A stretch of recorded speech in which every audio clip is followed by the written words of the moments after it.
Well, I'm done at Matt's, just because there's obviously not limited amount of things we could actually do. I didn't really have time to get the carburetors off today, so I'm kind of short for time. But because I'm now ahead of time, I thought I'd call in at Workshop 77.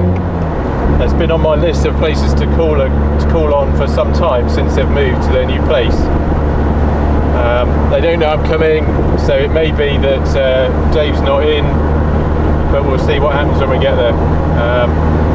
At the very least, it's just a sort of slightly different drive out. It means I can take a different journey home, because the A361 between Banbury and Daventry was great. It's a lovely road, but not if you're stuck behind a concrete or cement lorry for half of the trip. And there's lots of changes of speed limits from 60, 50, 40, 30, almost every number. So it kind of spoils what would be some really nice driving roads up and down the hills.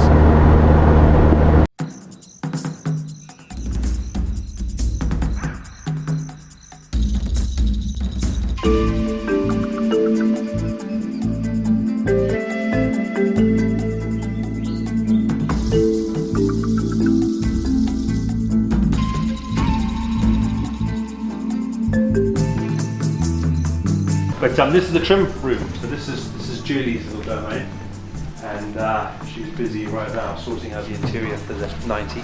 Yeah. Which is all top secret. No, we're getting there. So you just do it with a square root. Yeah. So yeah, there's quite a lot this one. So those are the seats going in the bigger 90, the 110s. And the various bits of foam and stuff that gets cut out. We've just put that interior into the Alphaholics. That's Alphaholics number 7 car. And then we've got some interior that's for Ollie's BMW, the 2002, vegan. Yeah. So we've used this pineapple leather. Yeah. So this is just our parts room and a staff room, and that's real zebra skin.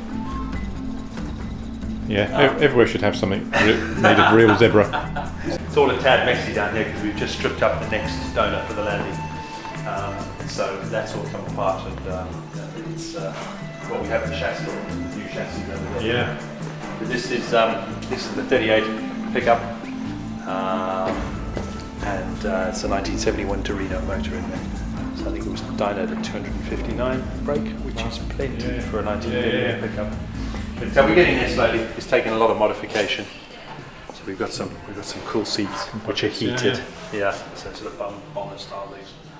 And it's all being clear coated, so we're just making sure we can fit out all the bulkhead and get everything sorted, and then we'll clear the inside. Nice.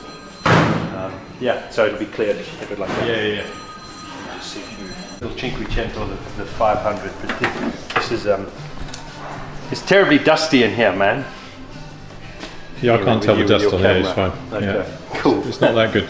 But so there's two Tesla banks in there, and then there's one in the front. If I had it set on 4K, I'd be capturing all the dust, but oh yes, so too much of a faff to edit with 4K. Oh really? Yeah. So Julie's done a lovely job with this, with the interior, because it's all in leather now. So it's their number 7 car, and he also owns our number 7 car.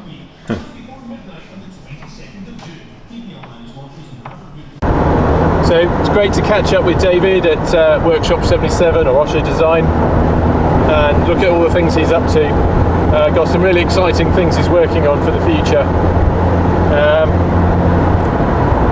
It's also just been good to see him, because I've seen him at I think one of his very early workshops that he had. But since he's moved into this new one, what a great place that is. He must be really, really proud, really chuffed of what he's achieved there.